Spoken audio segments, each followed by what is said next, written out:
Welcome, guys. Welcome. Tonight we're going to talk about a few things.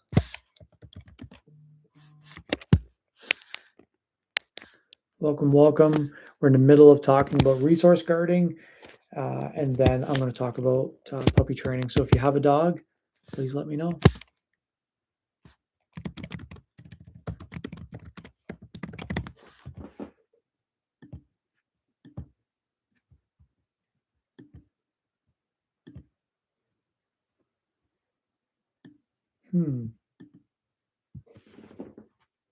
That's unique.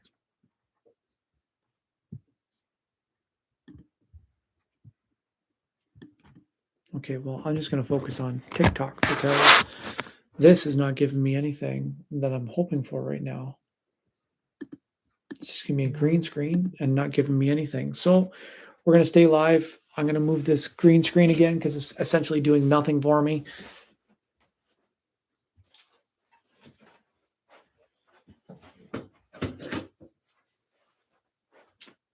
And I hope it doesn't fall on my face like it has every night so far. I put it down and I start walking away, and the first thing that happens is it drops right on my face. At the same time. So, puppy training.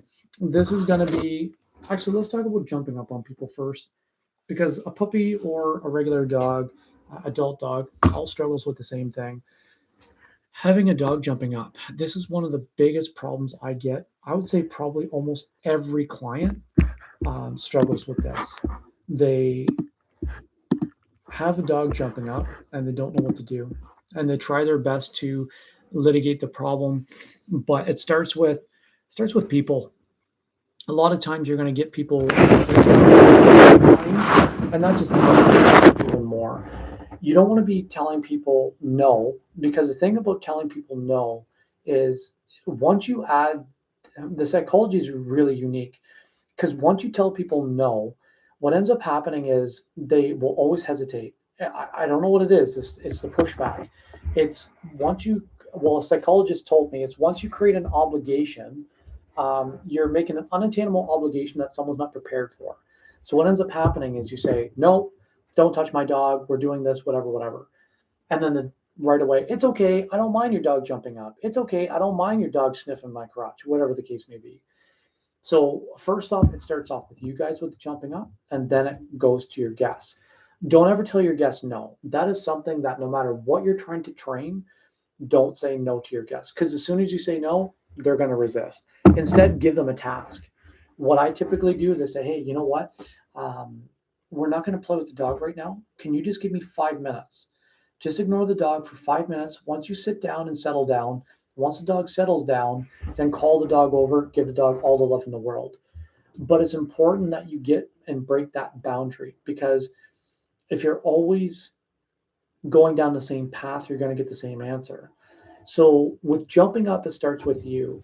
Again, question I would ask, and if you guys have a dog that jumps up, please let me know. Does your dog jump up when you first get home, or does your dog jump up all the time? Like no matter what you do, you stand up and dog jumps up. If so, then I'm going to start managing your dog's emotion by regulating how much attention we give. I want to start using your reward-based system for love as well. It's not just about treat, right? The treats are really, really good for giving information. But to me, I use treats as a reward based trainer. That's my first go to. The reason why it's my first go to is because that's an information system that I'm using. And what I mean by that is that, get off topic of the jumping up on people, but imagine we have a reactive dog. Your dog is pulling on the leash and freaking out when he sees another dog from 30 feet away, 10 feet away, whatever. Well, if your dog's reactive and I try to give a treat, it's not just about, okay, well, my dog's not accepting a treat. It's about that gives me information to say that my dog is overwhelmed and they would rather freak out over the trauma than eat the motivator, which is your treat. So treats to me is a good information system. It's not just about welcome to the chat. Um, it's not just about giving them the treat. It's about is my dog accepting the treat? If my dog accepts the treat, then okay, they're choosing to eat the treat over look at the trauma, look at the whatever the case may be, the other dog, whatever. And so when it comes to jumping up, going back to that now, um, what I want to focus on here is every time the dog jumps up, I don't give the dog anything. I want to really make sure that my attention is valuable. I want to make sure that every time I'm giving you love is for purpose, because really dogs are all about purpose. Dogs are not, they're not like us, right? Where we waste energy on frivolous nonsense. Like not right now, it's snowing, but my yard, I am so critical on having perfect grass. Grass is the most useless thing you can ever have. The only reason I do it, truthfully, is just to look better than the neighbors. And that's the truth. It's a competition to look better than the neighbors, but it serves no purpose. So dogs have that mentality when it comes to attention. If they're not getting something out of it, they're not going to continue doing it. So jumping up, if you're always like down, off, stop, no, this, that, the other thing, you're always going to be teaching your dog that when I jump up, I get a reaction out of my parent. And so jumping up is the first thing I would focus on. Don't allow your dog to have that power or that behavior. Kind of getting off topic, but dogs go by antecedent, behavior, and consequence. ABC. Everything in life. It's not about alpha. It's not about dominance theory. It's not about any of that nonsense. It's about antecedent, behavior, and consequence. And for us, we do the same thing. I see my son coming. I have a 5-year-old and a 1-year-old. I walk in the door, my son comes hugging. I'm excited to see my son. So he's coming up to give me a hug. So I see him, I'm happy to see him. So my behavior is I drop everything I'm doing, I give him a big hug. Consequence, we have joy, we're having fun, we start talking about our day. Dog jumping up. I see mom or dad or whoever coming up and I'm excited. So I'm going to jump. My behavior is going to be I'm going to jump all over them. The consequence, they're giving me something for it. Whether it's good or bad, I'm getting something for it. And that's going to be the key thing. Don't give your dog any gas to the fire. So they jump up, I just turn to the side. I'm not getting aggressive or mean. I'm just turning to the side. The reason being for that is you're not giving them anything that's a negative. Now, if you go deep enough, some people will say you should stimulate the brain. You should really, your dog is sending you a message for that. You should really jump all over it. At the end of the day, you need to have clear boundaries. That's my opinion. And so when it comes to boundaries, I don't have to get mad at the situation. And I also don't have to stop everything I'm doing because your dog wants excitement right now. Life doesn't work that way. And so what I would focus on there is the attention management. I would make sure that when my dog jumps up, did I ask for it? No, well, then I'm not going to give a correction. I'm not going to give anything. What that does, it makes it boring for the dog. Dog stops doing it. Now that's stage one to it. The second stage to this is going to be ensuring that when you have to have a reward system. So when it comes to your dog jumping up, you want to have something that they're going to look forward to. So when they jump up and they sit down, what I essentially want to do is I want to do nothing at all. That's stage one. Stage two is I want to start marking it. I want to start saying, yes, you're sitting down. That's what I'm looking for. This is the cues and the markers. A cue and a marker, simply put, is the cue is the command, sit, stay, touch, wait, whatever the case may be. And the marker is as soon as they do it. So touch is one of the big ones that I do. Get my dog comes up. If you can see my dog, I say touch, dog touches my hand. Yes, giving them a yes. I use yes. You're more than welcome to use a clicker. You can use your mouth. You can make whatever sound you want, but I typically say yes. That's my marker. Welcome to the chat. If you have questions, reach out anytime and interrupt. I would love to hear from you. So I say yes. And so what that's doing is teaching the dog that, hey, if I do, whatever, if I touch, number one, I get the dopamine rush because it means I did something good. And number two, I'm learning a new behavior. And so once your dog knows the positive reinforcement, that's when we start utilizing tools like marking and capturing the moment. There we go. A little brain fuzz. Bear with me for a second. I'm going to turn on because I have someone messaging me right now asking me to go live on Instagram. So we are going to go live on Instagram as well. So we got YouTube, we got Instagram. Oh, wait. Ask a Dog Trainer live. There we go. So we're going to go live on everything here. So when it comes to the jumping up, going back to that, what I'd be focusing on there is number one, ignoring. Don't do anything. Don't give your dog anything. Turn to the side, dog jumps up, turn to the side, give your dog nothing. The purpose of that is that it's going to be really boring for your dog. Your dog's going to be like, this isn't getting me anything. So that's number one. Bear with me for a second. Let me just fix this. Oops.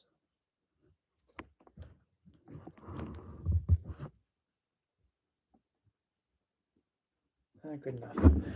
So number one, ignoring all attention-seeking behavior. Don't give your dog a reason to react. Most times when you do this, your dog will calm down a lot quicker, providing that, again, everything is going smoothly. Then we're going to start marking it. We're going to start saying, yes, this is exactly what I'm looking for. You don't need to jump all over me. When you sit down, I'm going to mark it.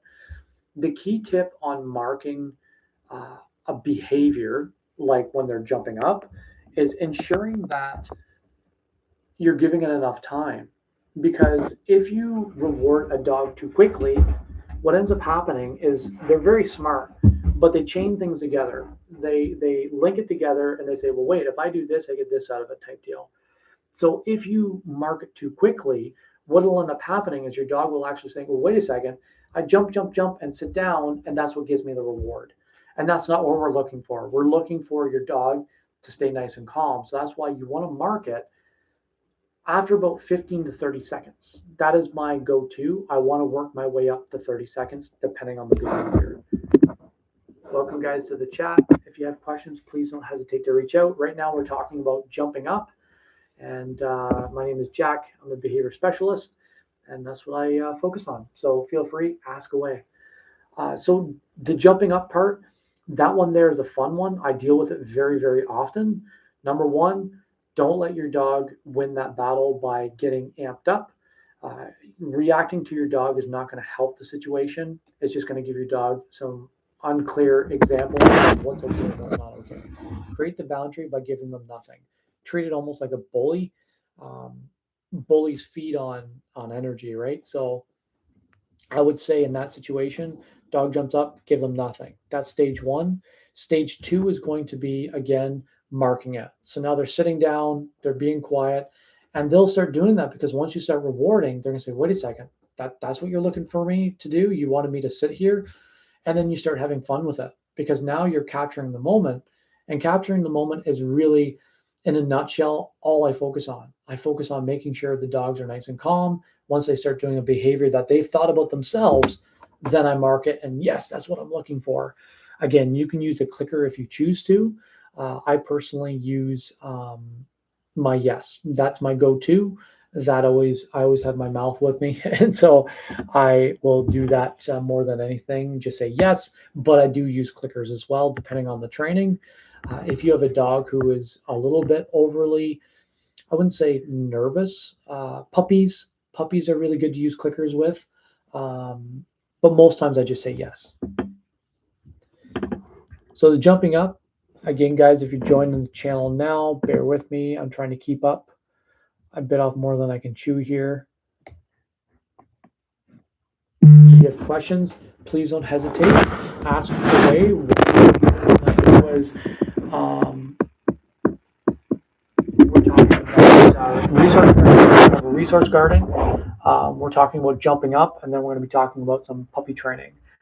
And any other bad behaviors or undesired behaviors that you're looking for, let me know. And you have the chat. Ask away.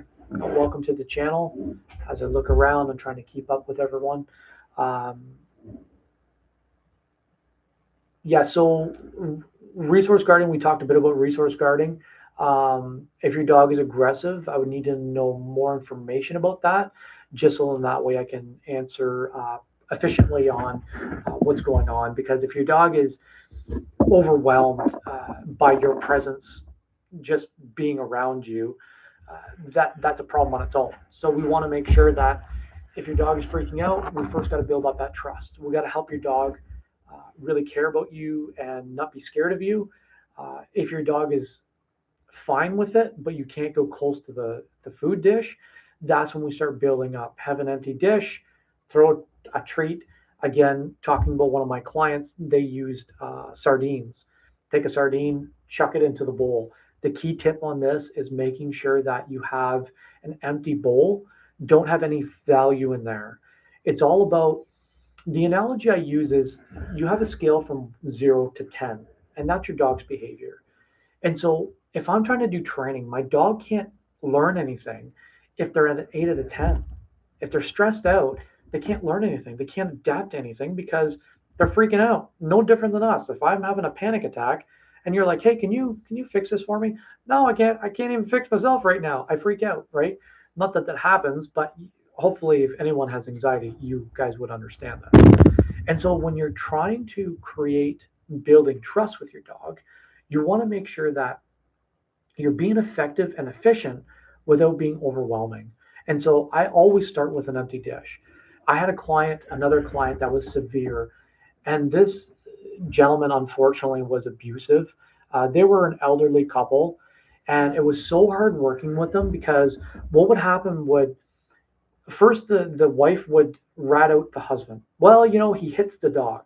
Okay, well, we got to stop hitting the dog because you're wondering why your dog is biting you. Well, and then she would come up, well, he doesn't really hit. Well, you just said he hit. So which one is it? Is he not hitting or is he hitting? And everything I said was, um, everything she said was she would say one thing. And then as soon as I was like, well, maybe we should, well, it's not that bad. So this dog was terrified of the father. He was getting beat by the father, abused. And I actually told him, like, you need to get this dog away. I will help you find a better home, but you guys are not a good home for this dog. Abusing your dog for no reason is not any sort of excuse. And so the resource guarding they had was the dog would freak out when the dish was around. Even if the dish was up on the stove, dog would still freak out. So what I was working on there was actually going to a safe place, which was the dog's crate, having the crate backwards in another room. We put the food down, and then we would put the dog, let the dog go to the food, and then we would stay out of the room. That was stage one. Build up trust. The hardest part was building up trust because again, this dog didn't like the parents because the father was abusive. So what we had to work on was actually having this dog in a separate room, just feeling comfortable. And it took weeks of the dog putting the food down before the dog's in the room. Because what they were doing was they were putting the food down as the dog was coming in, and then start fighting with the dog because the dog is already starting to protect the food, and they're trying to do too much. They're freaking out, and it was just a big dumpster fire, as they say. So my goal was put the dog in a separate room, a nice safe place, have the food already prepared, and have the dog go into there with no one else in that room. And that worked for a while. But again, the father was still very handsy with his dog, and that just leads to chaos. It doesn't do anything good for anybody. So we really struggled with that, but we had a base foundation. Give the dog a safe place. Let the dog feel safe and comfortable. Even if you hate the dog, I really don't care. Let's get that dog out of your hands and give him to a home that we know they can take care of this dog. And so that's what I we did. We started off there, and then the second stage was the gentleman from a distance was throwing a treat again from another room, and the dog started working his way around. I ended up rehoming this dog though because every time I talked to the lady, well, my husband was sleeping and he woke up and the dog growled, so he got up and threw a slipper, or just nonsense, right? So I made the judgment call, which is one of the tough talks that I have to have. If your dog is not made for you, if you're not comfortable being with your dog, you're scared of your dog, you're angry at your dog, it doesn't matter what the situation is. At the end of the day, dogs need love just like you do. So they got to have the appropriate home. So resource guarding, again, long story long, is definitely different situations altogether. You want to make sure that you're starting off from a base foundation and the information given is appropriate. You're not overreacting. I'd rather be cautious for a month than try to push the boundary and then your dog freaks out. Hopefully, I answered that question for you in a long version. Bear with me, guys. So when it comes to puppy training, this is going to be the topic that most people are struggling on right now. Puppy training is a bugger. It's fun, but it's not fun at the same time. The crate, in my opinion, is very important. I do crate training only for a few reasons. Number one, it's a safe place for your dog. Crates are an amazing thing for your pups because um, dogs don't want big areas. And when you have a puppy, they don't realize that your carpet isn't a bathroom. They don't realize that. All they look at is they see this nice big space and they pee. And so a crate can be really beneficial that way because when a dog is secure into a small space, they're less likely that they're going to pee and poo all over the place because they got to sleep there. And so, don't crap where you eat is the kind of age old thing that we say. So, the first thing you want to do with crate training is make it a positive association. And hello, guys. My name is Jack, behavior specialist. I have to do this spiel every now and then. If you have questions, please don't hesitate to reach out. We're talking about puppy training. We talked about resource guarding, jumping up on people. And if anything else comes up, please let me know. So with puppy training, the biggest thing with that crate is making a positive association. So in the first week, if you get your dog home, I would be hesitant on giving your dog too many treats. I would focus on one treat at a time. Don't overwhelm your dog with treats because their system is trying to get used to your schedule. They're trying to get used to basically who the family is. You don't know you. So they're, just got into this new home. They don't know the people. The food is different. The hours are different. You're walking the dog at 6 o'clock instead of, 3 o'clock, whatever the case may be. And so it's a big change for your puppy. Hey, welcome to the chat. If you have any questions, please don't hesitate. Interrupt me and ask away. So in that first week is very critical that one, you have a boundary. Life is all about boundaries. You want to have a good boundary for your dog as well. So I would say the first thing I do, get a treat that you're comfortable with. Ask your breeder or rescue, depending on the age, where or what food they're eating. Try to stay with that same food. And then I would be trying to put some random treats in the crate. Throw some random treats in there and make it a good experience. Why we're trying to do this is we're trying to disassociate this negative emotion of, oh my God, I'm stuck in this crate. You don't have to do 20 minutes or an hour each time. Put your dog in for a nap. Every time your dog goes for a nap or falls asleep, put them in the crate. Even if they come out afterwards in the first week, who cares? We want to make sure that it's a very good situation for them. So get some random treats. I use personally Crumps for my clients. Right now, I'm using Northern Biscuit. That's my go-to because my one dog, Daisy, has pancreatitis. And so I don't give her anything that's going to hurt her system. Nice and low fat content. And so take some random Crumps or some Northern Biscuits and throw them into the crate.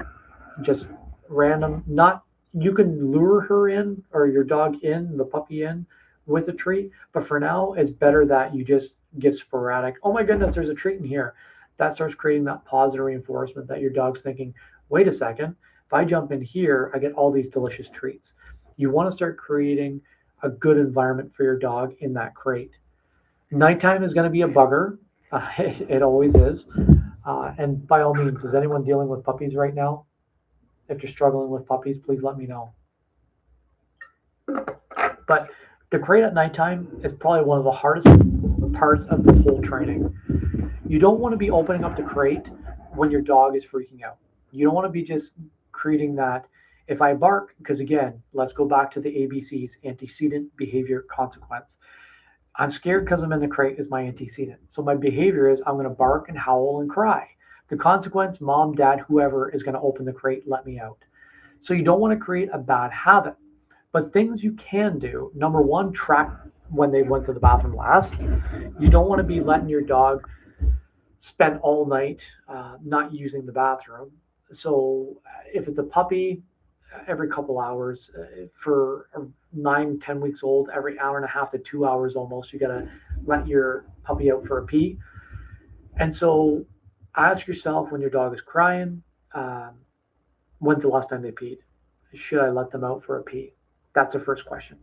Secondly, have I would prefer to have your dog or puppy in a crate in your bedroom. Have them in a bedroom so then that way when you're when they start to cry, which they will, you're able to track it. You can let them out right away for the pee. But here's the key tip. When you let them out for a pee, it's not, come on, baby, to any of this stuff. You're quiet, you're going because it's nighttime. Leave all the lights off, take your dog outside, let them do their business, or take them to the pee pad, depending on your environment. Take them to the pee pad, say nothing, have them on a leash, take them back to the crate, put them in there. Bedtime, shut the crate, go back to bed. If they're freaking out, which they probably will, you don't want to open that crate. What you want to do is you want to stick your fingers in there. Shh, it's bedtime. Shh, soothing. You don't want to be giving anything that's going to be overzealous. So again, shh, bedtime. Shh. Start saying words like that, but be very soothing. The problem is if you get too amped up, although sometimes you're going to be amped up because you're tired, you just want to sleep, the more you put in, the more you're getting out. Hey guys, welcome. My name is Jack. I'm a dog behavior specialist, and tonight we're focusing on puppies, rescues, jumping up on people, resource guarding, pretty much anything you have questions about. I'm here to help. So, puppies, first thing, make sure that what you're doing is giving them a good environment. So, give them the crate. The first couple nights are dreadful, but it's you'll get past it as long as you. And I would even say what I would be doing is I would be going to bed a little earlier. So if you don't have a TV in your bedroom, get out your old TikTok or YouTube, jump on a live and watch me. Go before you go to bed. Like if you go to bed at 9 o'clock at night, go in there at 8 o'clock. And that way you have an hour to be like, hey guys, welcome to the chat. My name is Jack. I don't have a banner on my YouTube, but it's Ask a Trainer night. If you have questions about your dog, I'm a behavior specialist, and I'd love to answer any questions you have.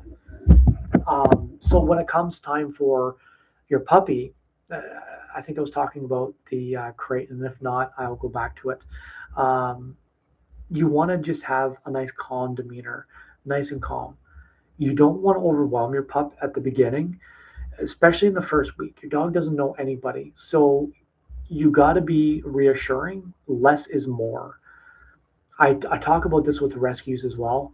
It's really important that when you're dealing with a rescue, that you don't overwhelm them because dogs are always giving their best. It's like children, right? I have a 5 year old and a 1 year old. My 5 year old isn't acting out because he's trying to be a bad child. He is doing his very best right now. So he is essentially trying to do things that he thinks is either goofy or funny, something that's going to give a knee slapper, right? And that people are going to be laughing. That's children's whole premise for the most part. And dogs are no different. So your puppy is going to be doing their very best. Be patient, be nice and quiet. Don't give more because the more you talk to your dog, you can tend to confuse your dog. Welcome, guys. If you have questions, my name is Jack. I'm a behavior specialist that focuses on reward based training and rescue rehabilitation. Unfortunately, I deal with mostly rescues. Not that it's unfortunate because I love what I do, but sometimes it's hard because it's overwhelming. There's a lot of dogs who need rescues. There's a lot of dogs who have a lot of trauma. Today was a traumatic case. And then tomorrow I'll get another couple traumatic cases. Most times I'm dealing with rescues who are from different countries who unfortunately had a rough start at life. Street dogs, the resource guarding from earlier when I was talking about resource guarding, that was a dog that was from Mexico and it was a street dog. And so unfortunately, and nothing wrong with Mexico, just the street dog didn't have a good foundation. They didn't know when they were going to eat next. So you get a lot of fear, a lot of trauma that way. Um, so we want to make sure that every dog gets the same amount of love and we're not overwhelming them because that's the goal of my training is not to overwhelm. But back to the puppies. And by all means, if you guys have questions about your dog, please don't hesitate to reach out. Ask me some questions. I'm just rambling on about puppies. When it comes to the first week, you want to create a good boundary. My goal is I want to create a boundary that's going to be lasting. So the nipping, the biting, all of that stuff in the first week, dogs don't realize what nipping is, right? They don't realize that it hurts. They use their mouth like we use our hands. And so when your dog is nipping, which is a very big problem, what we want to do is give a yip, yip. And then what I do, the most effective technique that I use is a positive or a negative punishment. Negative punishment is taking things away. So if you look at the quadrants of training, you have positive reinforcement, which is what I focus on. You have negative reinforcement. Negative reinforcement is like holding on a collar. They used to do it back in the 80s a lot. Pull on the collar, cause pain on the neck, right? The dog sits down, relax. That's a negative reinforcement. You're causing pain, almost like a seatbelt, like ding, ding, ding, ding, ding. You clip, it stops. You give a stimulus until you get the desired outcome, and then you stop. Most times it's pain. So I don't think many trainers do negative reinforcement anymore. Then we have positive punishment. That's going to be your shock collars, your prong collars, your alpha technique. You know, I got to be the alpha here. Welcome, welcome. We're talking tonight. Ask me some questions about your dog training. If you have any questions with your dog, please let me know. So positive punishment, shock collars, prong collars, being the alpha, yelling, screaming, all that sort of stuff. You're trying to make your presence known as the dominant one. That's been debunked since, my goodness, since the 90s. But nevertheless, there's a lot of trainers who still use those techniques. And then negative punishment, which is taking the stimulus away. Positive you add, negative you take away. And so when it comes to a puppy, what I'd be focusing on there is a negative punishment. Nips out and stand up, walk away. What you're essentially doing is you're telling your puppy that it's not fun. This isn't good. You bit me and it hurt. And you're not getting mad because, after all, your dog is a goofy dog. They're not purposely trying to hurt you. They think their mouth is their hands. So they come up, they nip out, stand up, walk away. What this teaches your dog is that, oh, that's not fun. Dad doesn't want to play with me anymore because I nipped and that hurt. This teaches bite-ition. It teaches that certain pressure is too much, it's going to hurt, and then they're not going to like it. So I would be doing that with the nipping. What I would really focus on, welcome, welcome. What I'd really focus on there with the nipping is being consistent, right? You can also replace with a toy. So when it comes to behavior, for the most part, it really does come down to stimulation. This is important. Biting Jack's hand right now is important. I got to make something more important. It's all about value. It's all about choice. And with positive, we get a lot of flack from positive reinforcement saying, oh, you just bribe dogs. Hell yeah, I bribe my dog. But then again, you're bribing me to go to your house and train your dog with money. You get bribed every day to go to your job. It's called getting a paycheck. And so is it bribery or is it motivator? To me, I look at it as motivation. I love what I do. I've been told I'm pretty good at dog training. And so with that, I use motivators. And with my motivator it's not just about the treats. It's about stimulus. And so if I go out and I stand up, that's stage one. That's just saying, hey, that hurt. That sucked. We're not going to do this anymore.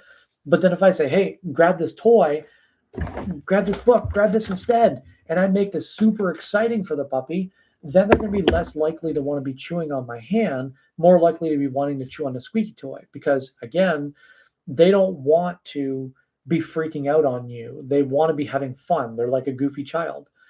What's going on, Strong? Welcome again. Glad to see you made it in tonight. Um, so we want to make sure that we give clear message what we're looking for. Uh, oh, nice. How's it been going? Is the touch going very well? It's going to be so much fun for you guys. Honestly, I really enjoy touch. That's my foundation. I use it all the time. Some people do focus, like look at me, focus stuff. I always like doing touch because it gets me out of when I'm walking. I'll do touch, so I'll be walking with the dog, keeping them healing. Touch, touch, touch. Yeah, so that's hilarious that that happens, and it's very common for anyone who's not on TikTok. Um, Basically, a viewer said they've been starting to do touch. So last night we talked about touch. All we're doing here is you put your hand down, wiggle your fingers if you have to. Touch. Dog touches your their nose on your hand. Say yes and reward. It does two things. Number one, it teaches touch, which is a great tool to use, and I'll talk about that in a second. But two is that dopamine rush. Yes, it means I did something right. And so your situation where she's trying to shake paw and all that stuff, what I'd be doing there is moving. So I don't know if it'll delete me out because of the background, but what I'd be doing is when I'm walking, I'd start walking around the house, touch, moving around, touch. Don't just be complacent and staying in one spot. Try move around a bit because then she has to be moving. Training is about being creative. It's not about passing or failing. It's not about struggles. It's about having fun with it and thinking, how do I get three steps ahead of this? So if she's trying to pass paw, that's because she has learned that. And that's okay. That's a great thing to learn. But to me, what I'd be doing is I would be thinking ahead of the box. And why I'm so critical on this with positive reinforcement, it's about precision. Um, at least with me, I make sure that I'm giving clear answers. That's why no, in my opinion, isn't effective. No, no, down, down. Getting mad isn't the answer because it leaves too much on the table. Imagine your boss comes up to you and you're just like, no, what do you mean no? What does that mean? No, and they just keep repeating it. It doesn't answer anything. We got to give direction. We got to give clarity. And so when I'm doing the touch, um, there's what we call learned laziness, and a learned laziness essentially is your dog's trying to do everything. They're pawing you, they're sitting, they're rolling over. Just give me the damn treat. And so what we want to focus on here is doing the creativeness of moving around while saying touch, or sit and then touch, or just wiggling your fingers really close to the nose, and then yes, that really separates basically the thought process of okay, I just give me the treat, give me the treat. It changes that up so your dog's not so fixating on it. So move around. Let me know how that goes. And honestly, it'll be a lot of fun because once you do that, I'm sure your dog will start doing touch, and then reward like crazy. Give that positive yes, and start doing that. The yes to me is more important than the actual touch, but you want to do touch because it's so critical. It's such an important role down the road, if that makes sense. Welcome, welcome. Um,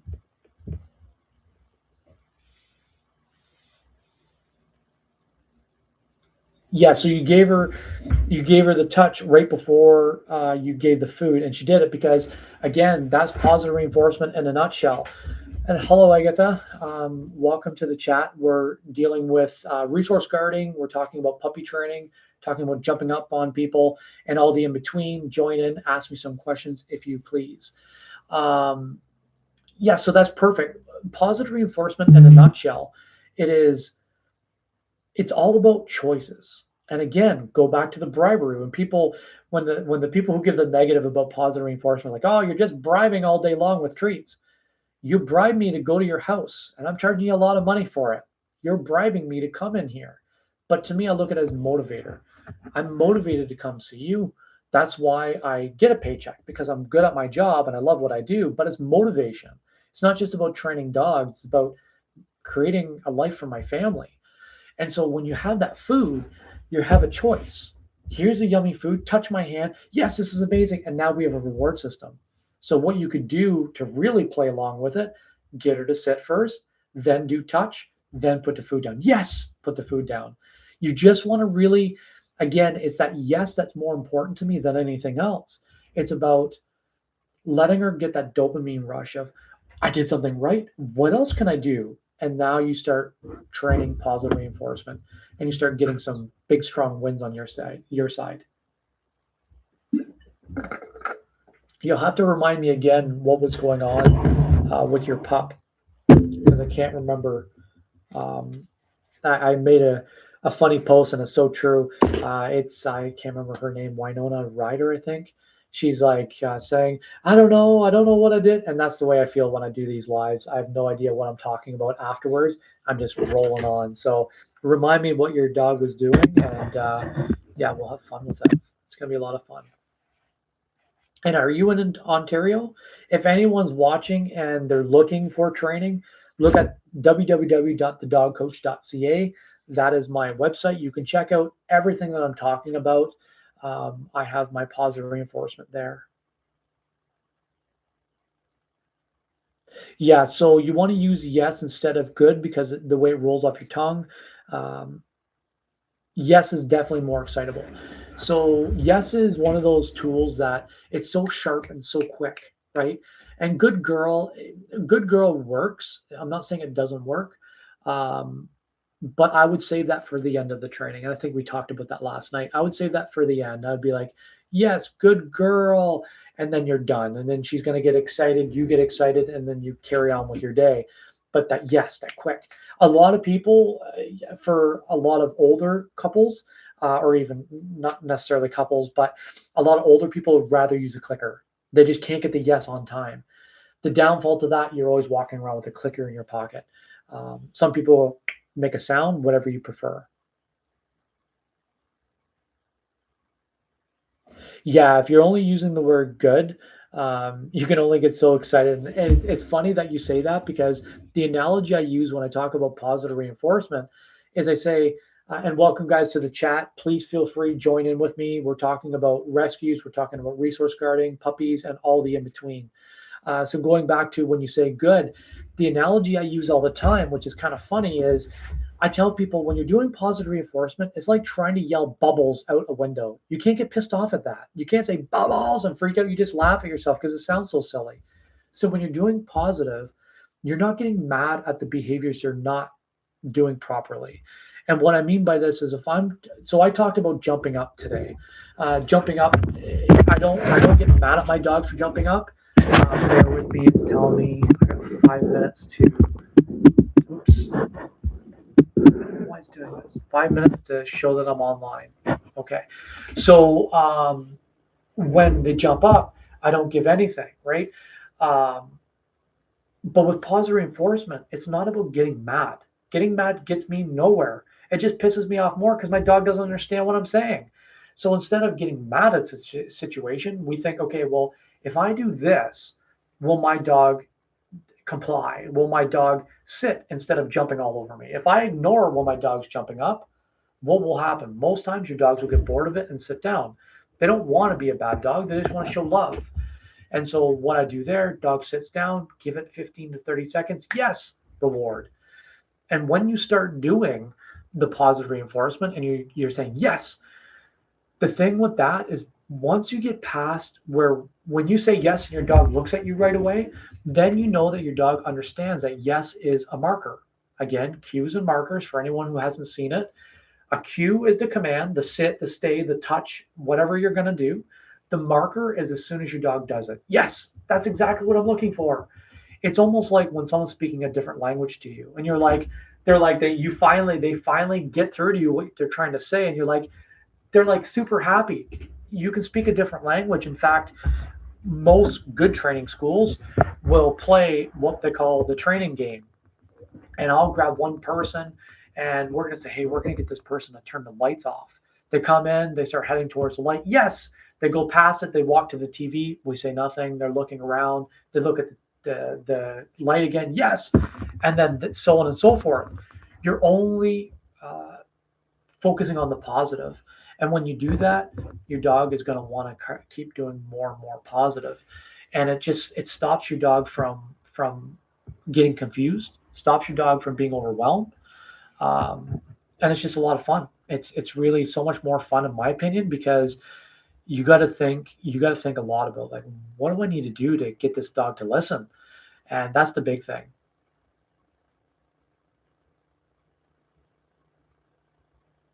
That's awesome. So you did it again. I'm telling you, I would say do the touch for a week solid.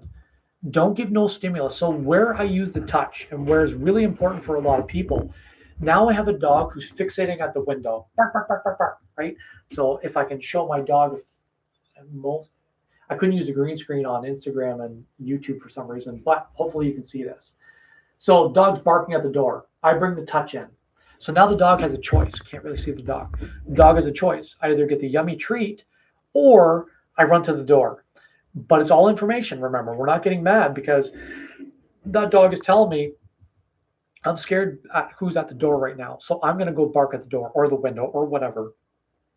If my dog is not coming back, they're choosing the trauma over the reward, then I need to go over and help them.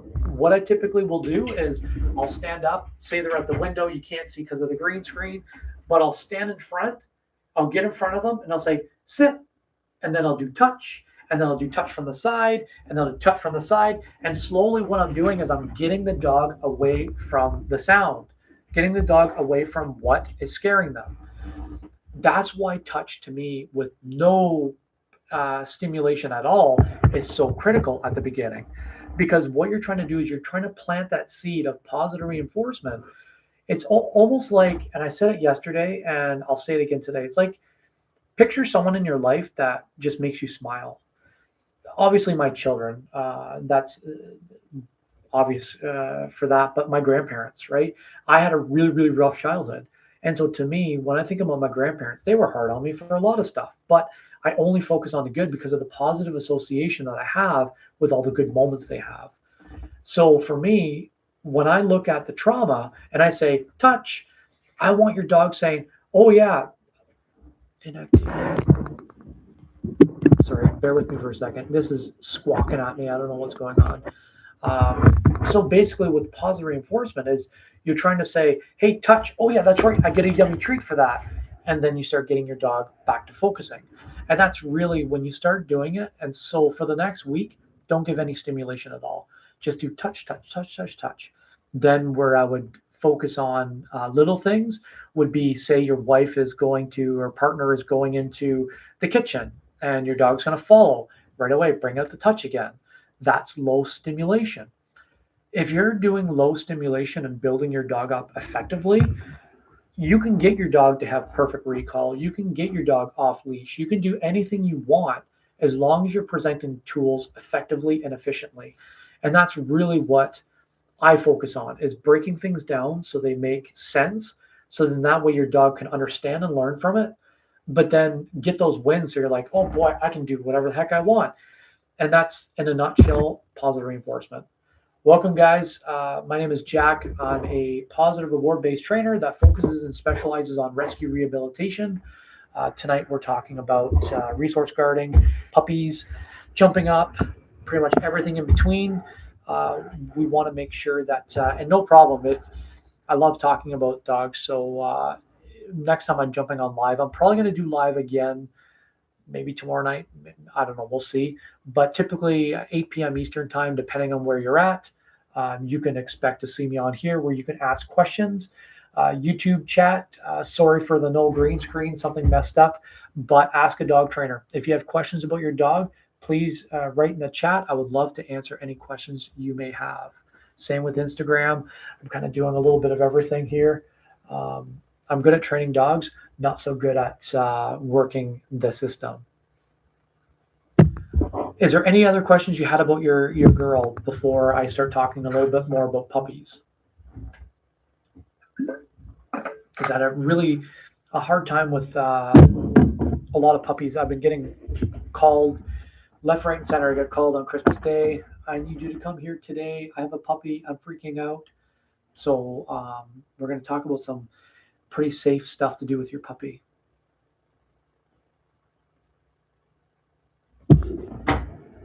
As I check, I don't know how to do Instagram at all. This part here is a little bit out of my wheelhouse.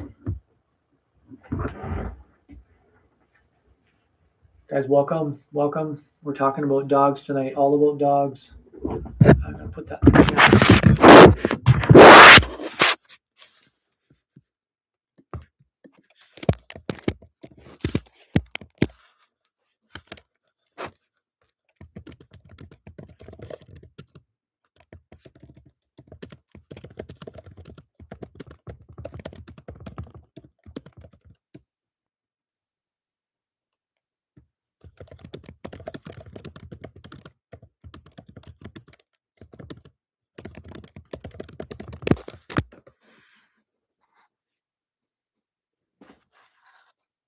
So when it comes to puppies, we've talked about the crate a little bit. I'd be focusing on getting your dog in the crate, but making sure it's a good experience. At the beginning, you can put your dog in a crate. I would say a few minutes at a time. What we want to focus on here is desensitization. What I mean by desensitization is I want to break it down so you get wins. You don't want to put your dog into a deficit where they're freaking out about being stuck into the crate, because what ends up happening, they get overwhelmed. The next time you put your dog in a crate, they're freaking out. So for a puppy, I would say first start off desensitizing, get a treat. Don't do anything extravagant, because if you just brought your puppy at home, they're probably going to be a little bit overwhelmed to begin with. Their stomachs are trying to get used to the food, the schedule. They're not used to it. And so try to use easy digestible. Beef liver is my most common that most people love, most dogs love, not people. But I would start off there. Have beef liver, and I'd be sprinkling a little bit of treats inside the crate. So when your dog walks by or your puppy walks by and they smell that there's treats, you can lure, you can set up the breadcrumbs, right, and do that. But I'd be focusing on random sporadic times. I would put all of their toys in there, especially if they have something that your breeder or rescue sent them with. I'd be putting that into the safe spot as well. And then really honing in on small wins. Your puppy doesn't know you yet. Your puppy doesn't understand who you are. They're trying to get used to you, and they're freaking out. They're doing their very, very best. And so you want to make it as painless as possible. So starting off with, sorry guys, a little bit of 5 minutes in the crate. You see your puppy is about to go take a nap, put the puppy into the crate, and then give them a little bit of a nap. When it comes to nighttime, nighttime is your biggest problem because most people struggle at nighttime. What I would do, put the crate in the bedroom. That way, number one, you can watch when your dog is actually needing to go to the bathroom. Really pay attention depending on the age. You want to be doing it every couple hours for sure. At 9, 10 weeks, it's going to be like every hour and a half to 2 hours, take your dog out. Listen to the whining and barking. It's not about letting your dog self-soothe. That's not really going to be effective. It's about understanding if your dog's not settling down, they're probably overwhelmed. They probably need to use the bathroom. If you take them to the bathroom, be very calm, be very quiet. Don't be saying, it's okay, puppy, come, come, come, come, come. Not excited. We're not looking for excitement here. We're looking to go use the bathroom with the lights off, do the potty, come back, jump in the crate, go back to bed. If they're crying, a key tip that I always tell people, put your fingers in a crate, shh, quiet, sleep time, quiet, bedtime, anything that's going to be reassuring. Well, happy to see you. I'm happy to see you as well.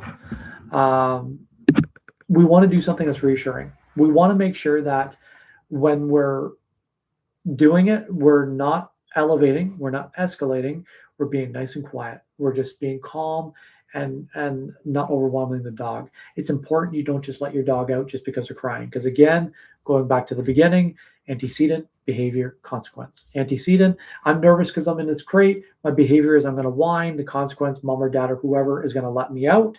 And then we've just created, oh, if I do this every time, then I get something out of it. We don't want to do that. We want to make sure that your dog is building up the trust and not so much freaking out every time. So I would be trying my best to soothe instead of accommodate. Then, really, in the first week, I would be doing small stuff. Your dog doesn't know you. Less is more. I know we think we want to sit there and talk to your dog and give them all this banter, but most times your dog doesn't understand what you're saying anyway. They're just confused. Give them space. Don't pressure them. Don't forcefully call them over. Just let them do their thing. Let them be happy, right? They're trying to get used to you. And again, because they're doing their best, they're not intentionally trying to cry and whine. They just don't know. They just got ripped from their family. And so they're overwhelmed. So give them their space, give them their safe place. It's important to have a safe place for a dog, especially if you have children, because your dog has to be able to say, "Oh crap, this is too much. I got to get the heck out of here," and have a safe place for them. So have a safe place.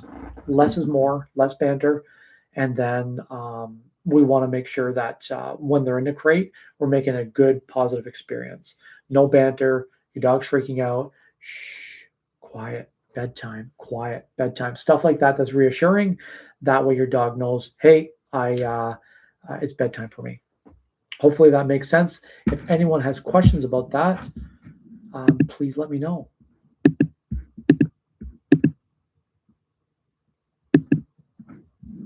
Happy to be here. Welcome. I'm happy you're here as well. If you have questions, tonight we're talking about puppies, talking about resource guarding, jumping up on people, talking about touch marker. We're doing the touch training, and then anything that comes in between. If you have a dog, let me know. I would love to hear about your dog, because as we have earlier, Strong Tower. I don't know what to call you. Strong Tower Ministry. I was going to say Strong. I think Strong will be okay. But let me know if you want me to call you a different name. Um, Welcome, guys. Welcome. Uh, with a puppy, the biggest problem with the puppy is it gets overwhelming real quick because there's a lot of emotion happening. Keep the same food for the first week. Keep the same food that your breeder or rescue was feeding your dog. Don't change that. That's one of the hardest things because you're going to be different from what your the rescue or the breeder was doing. It doesn't matter who it is. Everyone's schedule is different. So get them on the same schedule as you, but wean them into it. Give them the same food. If they're doing a food like a Purina Pro Plan or Kirkland or whatever, and you just don't want to use that, don't just wean them off the treats or wean them off that food cold turkey. You want to start off in the first week. Don't even try to change your dog's food. I wouldn't myself because you'll end up getting a dog with the runs. I'd be focusing on getting your dog feeling safe around you, getting your dog understanding that you're okay. And then if you choose to do a different food, which I can definitely recommend some foods that I use a lot of, but you want to be doing 90% of the original food, 10% of the new food, and do that for a few days. And then 20%, 30%, and so on and so forth.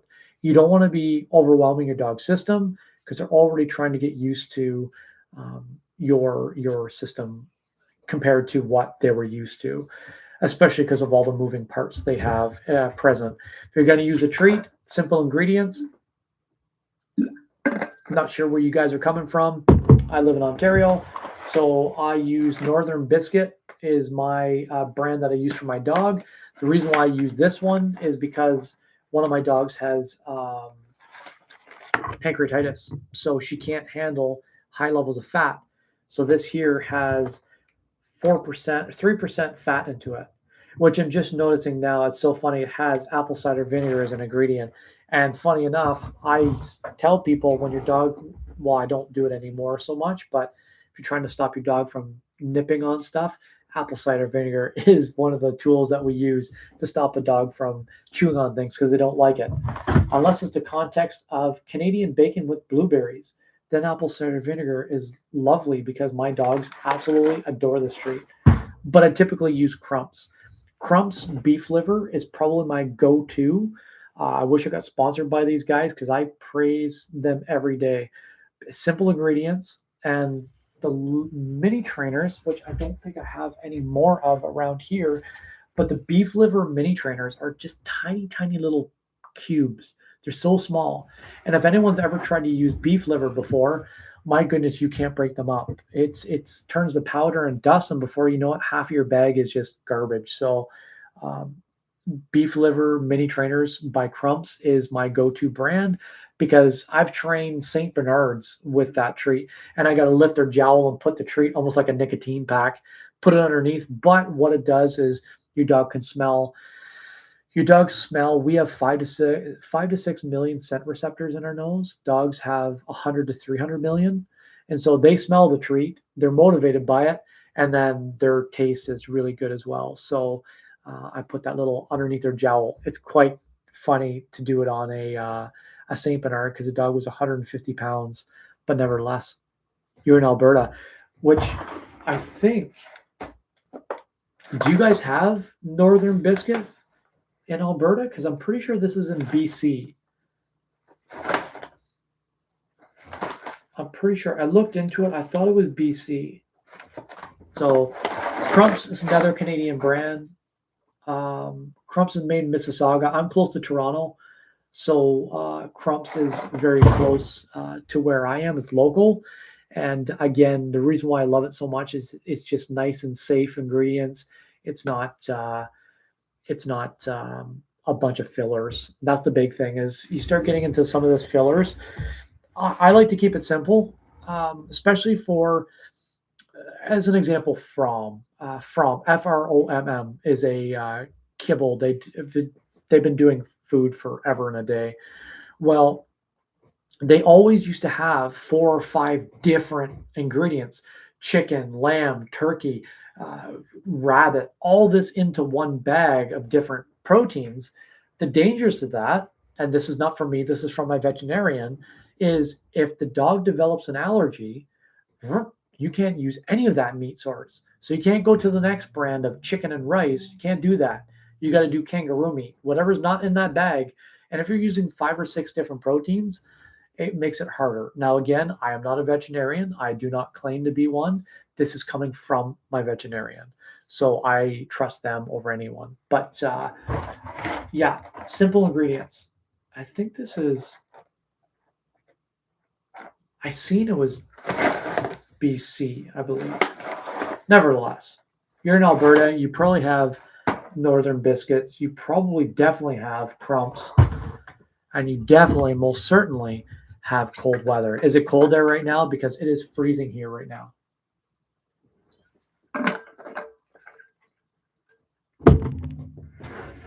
Welcome, guys. If you have questions, my name is Jack. I am a reward-based trainer that focuses on positive reinforcement and rescue rehabilitation. My specialty is that I deal with a lot of traumatic cases. Minus 25 at the moment. Whoo-wee. I thought it was bad here. I think it's only minus 6 or 7, but I'm getting old. I tried to shovel up some ice yesterday and I blew my back out, I think. I'm not feeling so good. Minus 25, holy smokes. And it's all flat, right? Well, I guess you have the mountains. I'm trying to get my 5-year-old into skiing or snowboarding. I don't know what we're going to do yet, but I'm trying to make a rink in the backyard, and that's a fail. So I could do dog training. So that's a bonus. But Alberta's got it's got some. I don't even know if I know any trainers from Alberta. My last company, but we won't talk about the last company because they did different techniques that I'm not proud of. Minus 25, holy smokes. I guess I'm going to go outside in a t-shirt compared to that. My goodness. Welcome, guys. So with the puppies, I'll go back to the puppies again. If anyone has puppies with questions, please ask away. Keep it simple. Just have fun with it. As much as it sucks, you're going to make it through. Everyone does. You don't want to be overwhelming yourself because the minute you get overwhelmed, everyone loses. So put yourself in a position where you're having fun with it, as fun as you can have, of course, with training dogs, but just know your dog's doing their best. It's the same with rescues. Rescues are all doing their best. And if you've gotten a rescue, I applaud you, because getting a rescue is like buying a failing business for the most part. No one ever says, I had the best dog in the world and I'm just going to get rid of them because, this dog is too good for me. Doesn't happen that way. Very few times do I get cases where it's like, oh, okay, well, it was a senior couple that had a rescue and just they decided to get rid of the puppy because they're just too old. Very rare. I have some severe cases if you want to hear about that, but for the most part, it's always the dogs are doing their best, their very best, and so we got to be patient and make sure that when we're bear with me when we're dealing with them, we're not just saying I need you to do this. Say I'm giving you information. If you're not listening, what's going on? Rescues and puppies in the first week, very much the same. I tell people all the time, I say with rescues, holy smokes, like you want to be super patient with them because they don't know what's going on. They have no idea. They like that pot cake. I apologize. Um, I had a rescue that pot cake from the Caribbean. The dog doesn't know any better. The dog's doing his very best to manage the situation. And so what we build on is building trust. And a lot of times, what I tell my clients is to say, just because you want to smother your dog in love, like, look, I get it. You want to be, oh my God, I need to show this dog love, but the dog doesn't understand what that means. They had a rough start to their life. There's certain things in my life that I don't understand because I had a rough childhood. There's just certain things that I can't register. Um, and so for a dog, they don't understand what love is. Hugging a dog, well, hugging a dog to begin with is not good. You don't want to be hugging your dog because it can cause a lot of fear.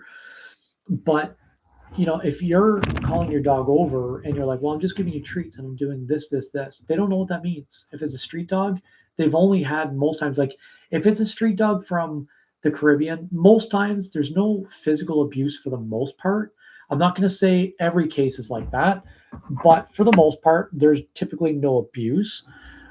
It's more so the dogs are timid because they get shooed away from whatever the business owner, whatever the case may be, they shoo them away. So when you get those dogs, you need to show them that, hey, number one, food's always going to be readily available for you. And then number two, I'm going to give you love, but I'm going to give you love on a positive term. So how do we do that? By giving them patience, by giving them love, and giving them space. Don't be afraid to give your dog lots of space. If they don't want to come out, they're doing their best. Don't freak out. Just give them space. And all of this is all about building up. Rescues, everything that I do is building up. What's going on, Jay? So, what we want to focus on with, especially with a rescue, is give them their time, give them their flowers, have them in a separate room. Again, with rescues, have a safe place for them. In the first week, you don't want to be going and I can't. How's it going tonight, Jay? Sorry, I'm trying to answer.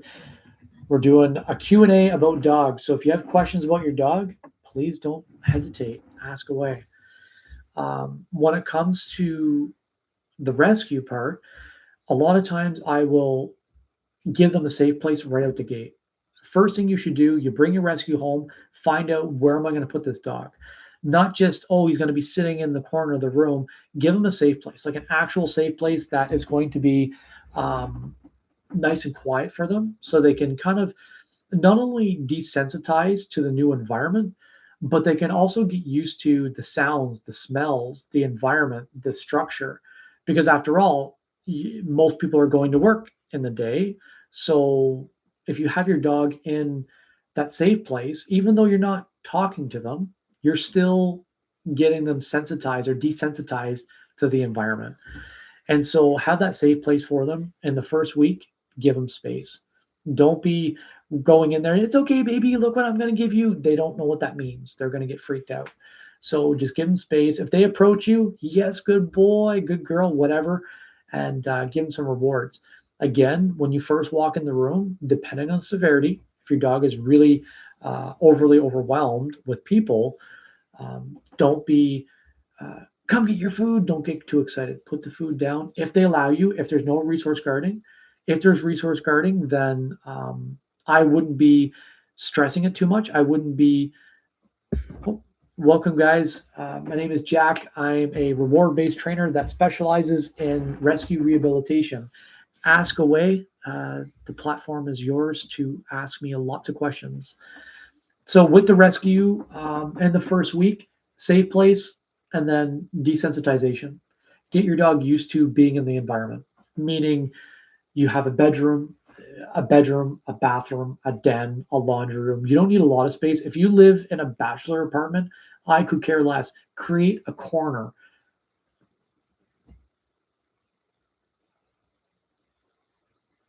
Icy squares, a whole bag, depending on the dog. I would definitely call the vet. Someone just said that their dog ate a whole bag of icy squares. I would definitely call your vet. They're probably going to say because it's milk chocolate, it might be less harsh on the dog. But again, I am not a vet, so I couldn't tell you. They might say monitor and bring the dog in, but a whole bag is a lot depending on the size of your dog. Did they eat? How many did they eat? I would definitely call your vet because I can give an opinion, but I can't give advice. If it's dark chocolate is definitely a lot more harsh than milk chocolate. But okay, yeah, I would talk to your vet. 100% milk chocolate is a little bit less. Milk chocolate is not so bad, but again, it's still not good. There's a lot of crappy chemicals in it that we consume. But I would talk to your vet and just see what they say. They're probably going to say monitor, maybe. They might say go to a 24-hour. It might be an expensive night for you. If your dog is trembling or doing anything unusual, definitely don't hesitate. Start looking. And I would be looking while you're on here. I would look for, depending on what city or wherever you live. Um, where do you live? What city do you live in? It depends. If you got a grand to spend, again, I'm not a veterinarian, so I couldn't give you accuracy. Um, Depending where you live, I live close to Toronto, so it's probably like $250 to do. But again, I'd rather you go in there and see about your dog and worry about the aftermath after because your dog can get very sick. And so that's my first goal is get your dog in there. Talk to your vet, call them, and see what they say. Be my advice as a dog trainer. And don't tell them you have $1,000 to spend. Never disclose how much you have to spend because guys, fix my dog. I have $1,000 to spend. They're gonna be like, hey, you know what? This is gonna cost about $998. So don't ever tell anyone that you got $1,000 to spend. You can, but you're gonna lose it real quick. My dogs once ate those liquor chocolates, and that wasn't good because we got home and the dogs were drunk and they didn't eat much, but they were blasted. They were like running all over the place and just staring at me and then duking me one, and then just come over towards us. But again, the vet, we called the emergency and they said, monitor the dog. It's been X amount of time. And that's what we did. But again, the dog didn't eat very much. Definitely didn't eat a whole thing of. I'd be more upset because the price. Well, I didn't go in that night because at that point, when we got home, it was a couple hours of like the dogs were drunk at that point, so it was just monitor the dog closely. They didn't charge me anything. They just I took them in the morning, and it was my regular. I think it was 150 a dog at the time. So it all depends. Where do you live? Do you live in Ontario? Um, some vets are really, really cheap, and some vets are terribly expensive.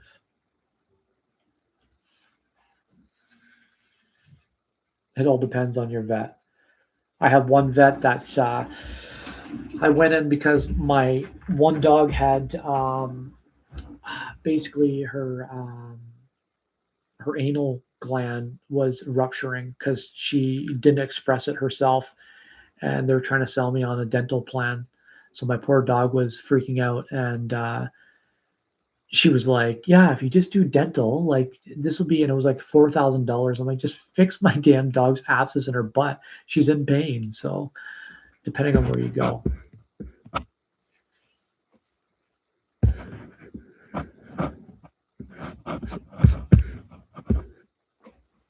Welcome, welcome. I got a few more minutes before I jump off. Been on for about an hour now, hour and a half. So I am probably going to call it quits tonight. But if you have any last minute questions, please feel free, ask away. I'm a behavior specialist that focuses on positive reinforcement and rescue rehabilitation. So I work with rescues mostly, and I'd love to answer your questions if you have any. YouTube's pretty quiet right now. If you have a question, if you have a dog, please let me know. If my chat's working.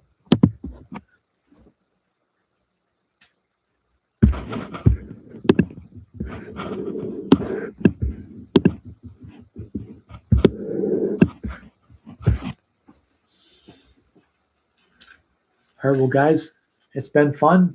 Tomorrow night we're gonna probably jump on, and I'm gonna figure out a topic we're gonna talk about. But stay safe. If you have questions about your dogs, please don't hesitate. Reach out to me. I would love to answer them.